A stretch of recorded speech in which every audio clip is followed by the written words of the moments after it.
In January this year, U.S. President Donald Trump stunned many in Venezuela by giving his backing to opposition leader Juan Guaido after he proclaimed himself acting president of the country.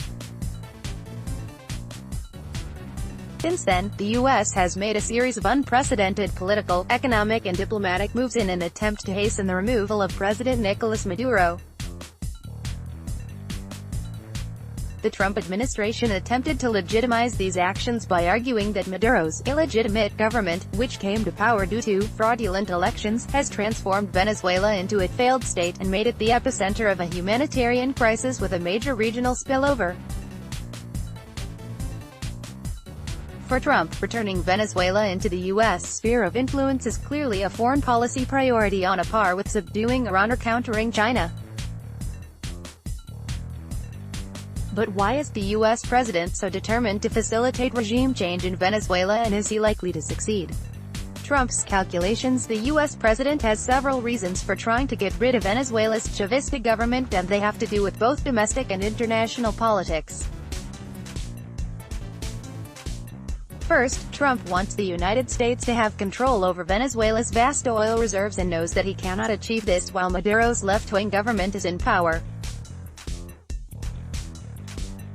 Consecutive U.S. administrations have also worked hard to eliminate any actor that poses a threat to U.S. oil imports, and Trump says no different. Some analysts have recently suggested that a desire to control Venezuela's oil reserves cannot be the reason behind Washington's insistence on pushing for regime change in the country. They have argued that U.S. oil companies would be reluctant to develop Venezuelans' heavy crude oil at a time when domestic oil production is increasing. This is not a valid argument, however. Although the U.S. is indeed significantly less dependent on Venezuelan oil than it was 10 years ago, Washington still views having control over the largest proven oil reserves as an important strategic advantage in a world which still runs on fossil fuel.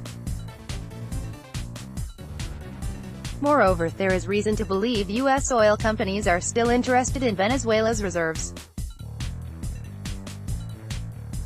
Trump has appointed people associated with the U.S. oil lobby, such as John Bolton, Elliott Abrams and Mike Pompeo, to key positions in his administration.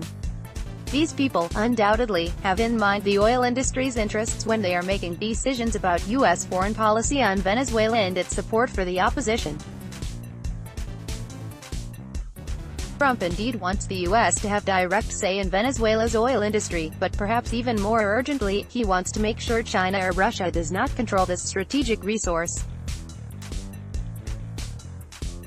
Hugo Chavez became Venezuela's president in 1999. Anti-U.S. sentiments started to spread rapidly in the country and the wider region, which allowed Russia and China to increase their influence in Latin America. In response, the U.S. took steps to strengthen its relations with other countries in the region such as Colombia and Argentina. After taking office, Trump took the polarization in the region to the next level, transforming Venezuela into a battleground for the competition between global powers. There are also domestic reasons for Trump's interest in the demise of the Venezuelan government. First of all, there is a large and fervently anti-Maduro Venezuelan community living in Florida, a state which has historically played a key role in deciding the winner of the U.S. presidential elections. Trump wants to secure the support of Florida residents, many of whom hail from Latin America and support the Venezuelan opposition, in the 2020 election. And he knows the way to achieve this is to convince them that he is doing everything he possibly can to topple the Chavista government.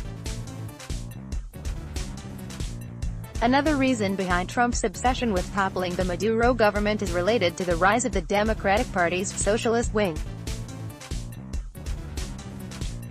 The U.S. president feels threatened by the popularity of the likes of Senator Bernie Sanders, who has polled ahead of him in a number of swing states, and House Representative Alexandra Ocasio-Cortez. In response, Trump has started to equate in his rhetoric progressive policies with Chavismo and use the failures of the Maduro government to convince the U.S. electorate that a progressive Democratic president would only bring economic collapse and social devastation.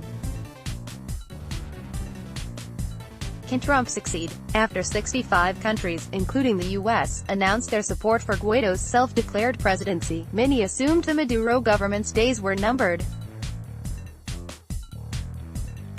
Trump froze all Venezuelan government assets in the U.S. and imposed crippling sanctions on the country.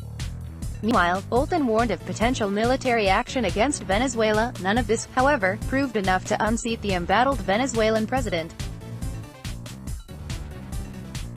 Maduro has managed to hold on to his seat this long mainly because Venezuela's influential military has stood by him.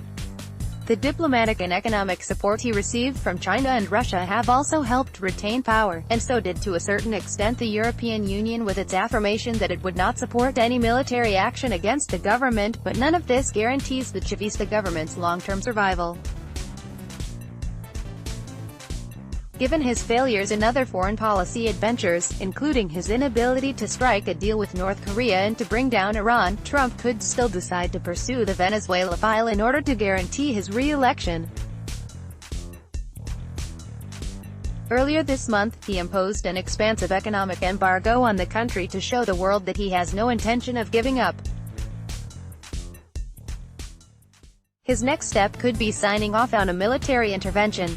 If Trump succeeds in orchestrating the demise of Chavismo in Venezuela, this would be the most important victory of his presidency. If he fails, however, it will certainly go down in history as one of the greatest blunders of American foreign policy. No matter what happens, in the end, it will be the Venezuelan people bearing the brunt of Trump's foreign policy experiments.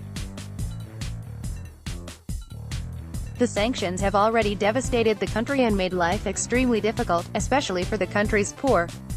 A military intervention would certainly result in a major humanitarian catastrophe and unimaginable human loss. The views expressed in this article are the author's own and do not necessarily reflect Al Jazeera's editorial stance. Let's block ads.